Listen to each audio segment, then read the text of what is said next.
Hey everybody, it's Shaman Sister Sin, and you're listening to the Meditations and More podcast here on the littleshaman.com, brought to you by Transrelational Healing, shamanspiritcenter.com, and littleshaman.org. That's me, the Little Shaman. Today I wanted to talk to you about what happens when the narcissist in your life feels like they've lost control over you or other people in their lives. Now, if you notice, we said feels like they've lost control over you. That's because I want to get it up front right now that regardless of what they think or how it feels, narcissists have never had any control over you or anybody. This is an illusion. It's a fantasy of narcissists perpetrated by their constant attempts to dominate everything and driven by their internal feelings of powerlessness and lack of agency over their own lives. When someone feels the level of powerlessness that pathologically narcissistic people do, they feel controlled by external forces and other people. People who feel powerless and believe that others hold all the power tend to feel controlled by that and by those other people. This is part of having what's called an external locus of control, meaning the person believes that their actions, choices, feelings, and the outcomes of situations are created or decided by things outside of themselves and their control, external forces, in other words. For example, if someone with an external locus of control wins a game, they might believe it's due to luck or some other external force that is outside of their control. They don't believe they themselves really had any input in the outcome because they don't feel like they have any control or agency over anything. This is one reason that therapeutic outcomes for pathological narcissism are so poor, for example. It's pretty difficult to make somebody understand that changing their behavior or mindsets has any value or benefit, or to get them to even look at these things at all when they genuinely believe these things have nothing to do with any of their problems or the outcomes that they're experiencing at all. If you've lived with a narcissist long enough, you've likely even heard them say this kind of thing. They legitimately do believe that external forces are the problem. With narcissists, so often these external forces are other people. Narcissists feel very controlled by other people because they don't have any power in their own lives. They've given it all away. They are stuck in the mindset of small children whose lives are dictated by adults. Children have no real agency or power over their lives. They are bound by what adults decide for them to a very large degree. If their mother moves to California from New York, they have to go to California whether they would personally have chosen to do that or not. In a similar way, narcissists feel controlled by the actions, beliefs, thoughts, opinions, and feelings of other people. This is why it's so common for them to blame their behavior on other people or to come out with some variant of, you made me do that, and or it's not my fault when asked to take accountability for something that they've done. Some of this is just justification and blame shifting, but some of it is because deep down, they don't feel that they have power or control over anything, including themselves. I didn't lose my job because of me. This relationship is not ending because of me. I didn't lose my house because of me. Nothing happened because of me. We can see this very clearly in the way that they try to control other people. People who don't feel powerless don't do that. They don't need to. For an example that maybe hits a little closer to home, look at your own behavior when dealing with the narcissist in your life. You likely did or do many things that are designed to control or manage this person's behavior and their reactions, even if you didn't realize that before now. You did that because you felt powerless to stop or change the situation yourself. So naturally, you began trying to control the source of the problem. Narcissists are essentially doing the same thing. They think other people are the problem, which is why these relationships become such toxic power struggles so much of the time. The difference here is the narcissist is trying to control other people because they can't control themselves. People around narcissists are usually just trying to avoid abuse and catastrophes being perpetrated by a person who engages in very little self-control at all. In the end, though, neither one of these things are healthy or okay, and more importantly even than that, they don't work. We cannot control other people, which is why narcissists are always so stressed out about all these things and what other people think about them and what other people believe about them and what is everybody going to do. They need people to see them a certain way so that people will behave a certain way toward them and do certain things.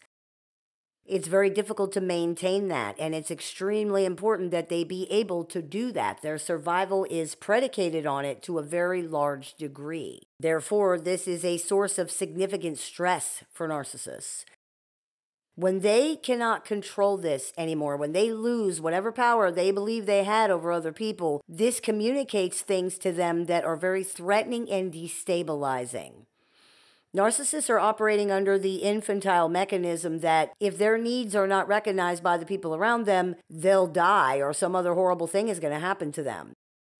This is the mechanism that induces babies to cry, for example, so that they can communicate their needs to their caregivers because they can't manage or address these needs themselves. Caregivers react to that because, first of all, of course, they ostensibly care about the baby's needs, but it's also largely to stop the crying. Most people find it very distressing when they cannot do that. And this is not just because they're worried about the baby. It's because due to how most human brains are wired, they find the sound of the baby crying very difficult to tolerate.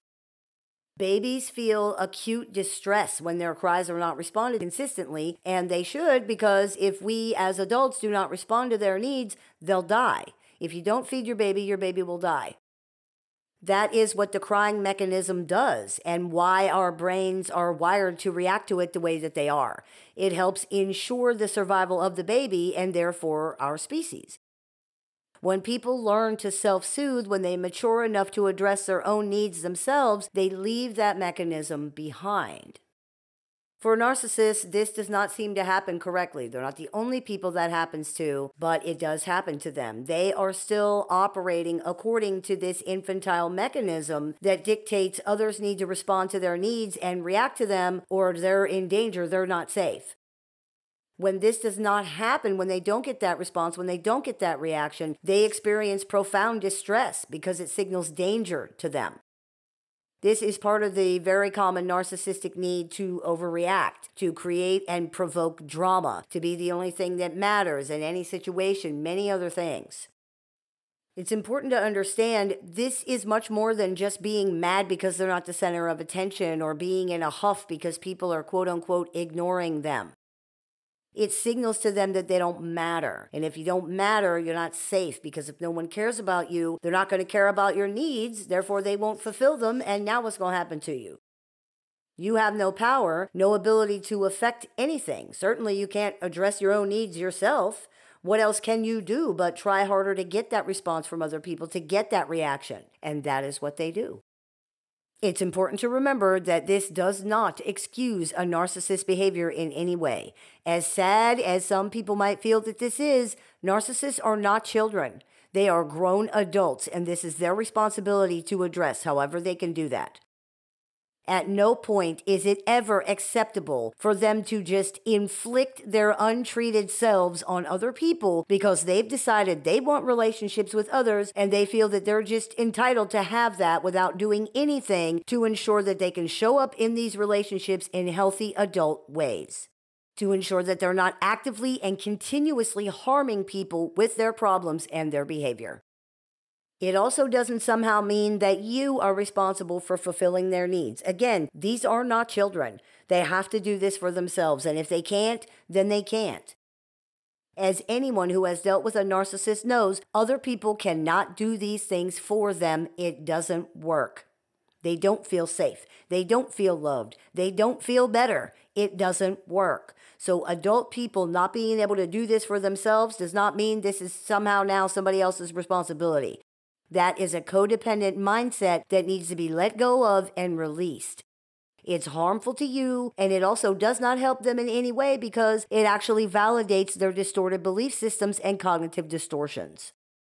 It, in fact, perpetuates the narcissist's belief that not only is it acceptable for them to require this from other adults, but that it's even somehow possible for other adults to manage and regulate the narcissist's emotions for them. It genuinely is not possible for somebody to do that. You cannot stop them from believing that, of course, but you can definitely stop yourself from enabling and perpetuating and participating in it. So even though none of this excuses their behavior, understanding these things does help with understanding the things that they do and why things go the way that they go when you're dealing with this kind of person. No matter how the distress shows up in their reactions, what we're discussing, is a big part of the core of it. Understanding this helps to explain how entrenched and severe this is as well. These fears and these behaviors and these things have been a thing for this person for a very, very long time, likely since their infancy, and it's not something you can address in the context of a relationship. It is much deeper than that, and understanding this helps people to stop trying to address it in the context of the relationship, regardless of the type of relationship, because you can't, and trying only tends to make things worse. When narcissists feel that they've lost power over other people, their reaction to this is often to redouble their efforts to try to regain that power and control that they think they have. They may do this through tantrums, hysteria, threats, guilt, silence, everything they usually do. If these things don't work to make them feel more secure, and as if they've been able to bring that situation or that person back under their control, they may escalate their behavior and perhaps even introduce new behaviors that follow the pattern of escalation. Because the problem is within them, whatever small sense of immediate security they may glean from these controlling behaviors does not last, which is one reason we generally see an overall pattern of escalation, even if the behaviors do bring about the results that they're initially looking for. What they are trying to address is actually inside of them, and it has nothing to do with the other person or other people at all. Therefore, controlling other people does not make them feel better in any real way.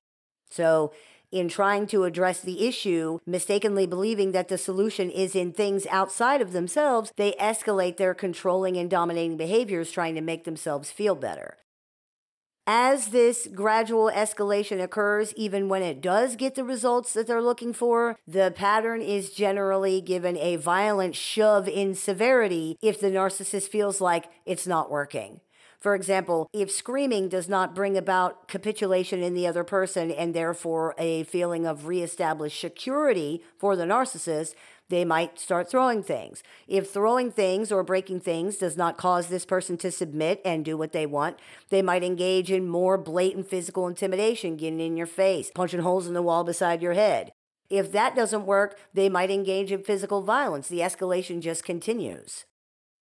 As we covered in the episode of the show entitled Beware the Extinction Burst, when these conditioned behaviors that narcissists are engaging in stop working, there tends to be a ramping up of those behaviors, up to and including acts of violence toward themselves and or other people. Many people report this type of dramatic escalation when they are utilizing the gray rock method of non-reaction, for example. This occurs for all the reasons we just mentioned, and it also happens because narcissists have extreme difficulty regulating their emotions and their reactions to their emotions. They don't have any desire to learn either because, as we've stated, in their minds, this is your responsibility. You are making me feel this way. You are making me act this way, so you need to make it stop happening. You are the problem. If you won't do whatever is going to solve the problem, which the problem to them is how they feel, then you get what you deserve. You don't care how I feel. You don't care what I want, so I don't care how you feel. I don't care what you want. You have the power to stop this all right now, and you just won't. You get what you get. They may make absolutely no effort to control their behavior at all because they feel that they're not controlling it. You are. Many narcissists will even say things like that. The problem with this way of looking at it is that it's false. You're not controlling their behavior. They are. You're not responsible for their feelings. They are. You're not required to manage life moment by moment and make things never go wrong and never upset them so that they can function minimally as a human being, as an adult. They are responsible for that. You're not even capable of doing any of these things. Regardless of their attempts to hold you responsible for these things, you're not. You have no control over these things or how this person feels, reacts, or behaves at all. Until you recognize that, they will always be able to convince you that this is your problem to fix. It's not, and that's why you can't. Stop trying to do the impossible. Narcissists need you to believe that fixing how they feel is your responsibility because they believe that. And if you don't, they have no way to address anything at all. Remember, they have an external locus of control. Things beyond their control are controlling their feelings and causing the problem, which means the solution to this problem is also outside of themselves. That's what they believe. They feel powerless and vulnerable whenever you escape what they believe is their control over you, and that has to be fixed. The solution is not that they need to learn to manage their own lives and their own feelings, for example, so that they can stop wasting such a huge amount of energy and time on things that don't even matter and are not even true. The solution is you come back into line so that they can feel better living in this illusion that they're controlling things and everybody sees them the way that they need everybody to see them. Loss of control over their environment and the people in it equals loss of supply for narcissists. Loss of supply equals narcissistic collapse, a legitimately life-threatening situation for any human being wherein the person experiences a destruction of their concept of self, and one which pathologically narcissistic personalities are much closer to than the majority of other people because of the fragility of their manufactured identities and the complete dependence of these identities on the validation and input of other people, which is what narcissistic supply is. Narcissistic in this context means self. The input from other people supplies this person with their sense of self because they don't have a stable, cohesive sense of self of their own. Because of that, these identities cannot stand alone for any length of time. As soon as the supply, the validation and input stops, the identity, the sense of self, is in immediate danger of collapse because there's nothing holding it up. Think about those blow-up, wavy guys that you see outside of car dealership, the really colorful guys that are blowing all around. They are animated by a constant stream of air that makes them dance and wave all around. You turn the blower off and they're nothing but a piece of fabric on the ground. Without that constant input by themselves, they're nothing. It's just a shell. To understand the seriousness of the phenomenon of narcissistic collapse, it's important to understand that narcissists typically do not experience this as the loss of a false self in the sense that, like, oh no, it's just that the jig is up and now they've been seen through, the way that a person would if they were wearing a disguise that you pulled off or something like that. They experience it as the loss of the only real sense of self and self-concept that they actually have, because it is. It's like if you pulled off someone's disguise and there was nothing else there at all. No face, no identity, just nothing. Removing the disguise made them cease to exist because that's all there really was of them. Again, this is a life-threatening experience for most human beings. If you lose your sense of self, that is cataclysmic for your identity, for your personality, for you as a person. In a very real way, narcissists only exist in the minds of other people. That is the only place where they're really real to other people or themselves. The mental images that others have of them are really all there is to narcissists. And because of that, these must be controlled at all costs. The idea that the narcissist has no power over these things and is not in control of them causes an existential crisis for them, because if they have no power over these things, if they cannot control and manage and curate them, well then just at any moment a person could have some other idea in their head about the narcissist and then poof, there's somebody else, somebody that they cannot tolerate being, and they're stuck with that because they don't have anything else. You can see then the importance of keeping this fiction in place. Narcissists' lives literally depend on it. This is why it's so important to them to keep control over the environment and all the people in it. They are essentially non-existent without it, and they require others to play along to create the self-image that they need to see of themselves. When people stop playing along, this creates a serious threat to that image. Often it does serious damage to it, at least in the narcissist's mind. They obsess over what other people will think of that and of them, what this betrayal, this mutiny means about them. They cannot accept such an affront, such a betrayal, such an insult, such damage. The illusion of themselves is so fragile that if there's any opposition to it at all, it is in danger of falling apart, of just collapsing into nothing. This is why, in so many cases, people cannot be allowed to leave the narcissist sphere of influence and just exist without being bothered. Can't have that. They have to be stalked and smeared and harassed and whatever else. They have to be punished for their crime, for their attack on the narcissist. This is one of the places where you can see very clearly how narcissists do not have any understanding of other people as real and separate human beings. They just don't. Nothing can ever be about anything or anybody else. It isn't just that they don't really think that, but they're saying it anyway to be selfish and mean. No, they cannot understand that other people have their own stuff. Their own thoughts, motives, brains, lives, feelings, just nothing. It's all about them. It's all about the narcissist. Everything you think, everything you feel, everything you say, everything you do, everything that happens, it's all about them somehow because they see themselves as the axis upon which their world spins. And nobody in that world has anything separate or individual at all.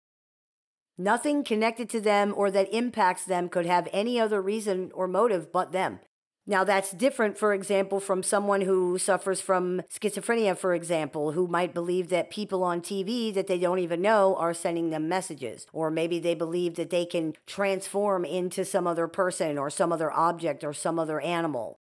These are referred to as bizarre delusions because these involve things that are not actually possible and therefore cannot be true. You cannot transform into a bird. Narcissists typically have what are referred to as non-bizarre delusions, meaning the delusional beliefs involve things that are actually possible, therefore they could technically be true. They're just not. And there is no actual reason or evidence to support the narcissist's belief that it is true.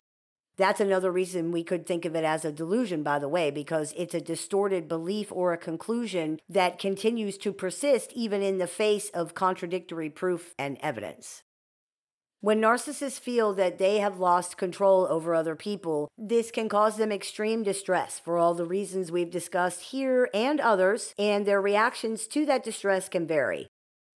Some will opt to simply exit the entire situation, having concluded that the entire thing has been destroyed by the defection of that person or those people, making the situation untenable and leading to the conclusion that they're going to have to seek what they're looking for somewhere else. Others will dig their heels in and attempt to salvage whatever situation has been built around the illusion by smearing the other person or otherwise trying to control how others view the situation and therefore the narcissist, which this is the only thing that matters. Some will react by doing whatever is necessary to bring that defecting person back under their control, up to and including killing the person who has quote-unquote defected, the person who has escaped. Many domestic and family violence murders are tragic examples of this. The abuser in this situation simply cannot cope with the existential crisis that arises within them from losing power and control in this way. They cannot deal with it. The feelings are intolerable, and they often mount huge campaigns to get the other person back under control. Not necessarily back into the relationship, just back under control. This can include love bombing, threats, stalking, creating some kind of problem that the person has to come and fix, feigning serious illness, serious self-harm and suicide attempts, filing false criminal charges against that person, and many other things. If this fails, they conclude that there's only one way to stop the way that they feel. The person has not only hurt and insulted and betrayed the narcissist, they've made them afraid, and that absolutely must be punished. This is why they say that people are in the most danger from a domestic abuser, not while they're in the relationship, but when they try to leave, and especially after they already have left. This is when the abuser realizes once and for all that they cannot control this person anymore. This person is not coming back into line. That is the most dangerous time in the whole situation because it causes the most distress for these personalities and is something that the majority of them find legitimately impossible to tolerate. Now, some people might find this satisfying because, they might feel like a narcissist being distressed to this level by their exit is earned, and that's certainly understandable, but it's important to remember, too, that this can also be really, really dangerous. People who are this unstable, this volatile, and this invested in the situation can be very dangerous, especially if they believe that they have nothing left to lose. It's important to be cognizant of that because graveyards are full of people who thought that the person who ended up killing them would never actually harm them or never could. A lot of the information out there that promotes trying to trick narcissists or manipulate them or get revenge on them or beat them at their own game or whatever ignores that fact. And in situations dealing with this kind of person, this should not be ignored. It needs to be acknowledged. That's not to say we have to be totally paranoid about it and live in fear or whatever, but we do need to be cognizant of it. We need to pay attention to what's going on. We need to take it seriously whenever things seem to be escalating and things like that. It is too costly to be wrong. If you are dealing with a narcissist who is waking up to the fact that they can no longer control you, remember a few things. Number one, they never actually had any control over you or anybody. They need to believe that, which means they need you to believe that, but it's not true. It's an illusion. You always had a choice. You always had control over yourself. You always had power. And they knew that, which is why you had to be punished every time you did anything that reminded anybody of that. They couldn't have you getting it into your head that this is all just a mirage and you do have power here. But that's really how it is. That's why they react so strongly to the word no, for example. They know that if you stick to that no, there's nothing they can do. They can guilt you, they can insult you, they can harass you, they can attack you, they can beat you, they can even kill you. They can pull all their bag of tricks out, but they cannot make you buy into their BS if you refuse. They know that, and that's why they react to these things the way that they do, because it reminds them that they actually don't have control over you at all. Number two, you are not responsible for this person. Not their feelings, thoughts, beliefs, actions, choices, outcomes of situations, and how these things affect them or anything else. Again, they need to believe that, which means they need you to believe that, but it's false. It's an illusion. It's their responsibility as adult human beings to manage and address these things, just like it is for every other adult human being on the planet. Someone saying something is your responsibility does not make it true. They can think that if they want. They can be mad at you for not doing these things if they want. That does not magically make their feelings into facts. Being angry or offended or hurt or feeling any type of way doesn't make somebody right. It has nothing to do with it at all. They're still wrong if they're wrong, no matter how they feel. In this case, they're wrong. They are incorrect. And if that bothers them, that's too bad because it's still the truth. You cannot be held responsible for things that you don't have the ability to control, and you cannot control any of these things. They feel that you're controlling these things, but that's not reality. The reality is that you're not. A narcissist's feelings rule them, and you see how that turns out. Don't allow their feelings to rule you. Stick with reality. Stick with the facts. Number three, be smart and be safe. Remember what you're dealing with and what this actually means. Don't let your ego get the best of you. It's not worth it. Don't make the mistake of believing you can control the fundamentally out of control. This is a person with no limits, no empathy, no ability to understand that other people actually exist. A person whose entire self is dependent upon everyone around them agreeing with their completely distorted perceptions and narrative. A person who cannot be depended upon to be logical, to be reasonable, or to do what's in even their own best interest, let alone anybody else's best interest, especially when they're outraged and hurt and upset. Recognize this fact. Accept it and stop projecting qualities, dimensions, and abilities onto them that they don't actually have. Listen to your gut, pay attention to what's going on, and take threats or evidence of any escalation seriously. Sometimes these personalities are definitely just full of hot air, and sometimes they're not. It's better to be safe than sorry. I hope this clears a few things up for you. As always, I look forward to your comments, questions, and suggestions, so please keep those coming. I take appointments online over the phone, via text, via messenger, via email, through Skype and Zoom for clients worldwide. So if you are interested in speaking with me one-on-one, you can visit littleshaman.org to do that. I teach workshops, seminars, and clinics. So if you're interested in seeing what we're running this month, you can visit littleshaman.org to do that. I have several books in publication, so if you are interested in picking up a copy today, you can visit littleshaman.org to do that, or you can find these on amazon.com. And if you are interested in joining our support group with access to exclusive content, weekly support meetings, and more, you can visit littleshaman.org to do that as well. You have been listening to the Meditations and More podcast here on thelittleshaman.com, brought to you by Transrelational Healing, ShamanSpiritCenter.com, and littleshaman.org. That's me, Little Shaman. Shaman. May the Great Spirit bless you. Have a beautiful day. If you've been struggling through dealing with or recovering from an unhealthy relationship with a narcissist or other toxic personality, the Little Shaman has a catalog of over 500 YouTube videos designed to support your journey from discovery to recovery. You can also find additional resources on the Little Shaman website, including tools, courses, workshops, a support group with weekly meetings, and one-on-one appointments with the Little Shaman that are open to clients worldwide. There's even an AI chatbot built and trained exclusively by the Little Shaman using her work that can answer questions 24 hours a day, 7 days a week. For more information, visit littleshaman.org. You can listen to The Little Shaman wherever you find your favorite podcasts.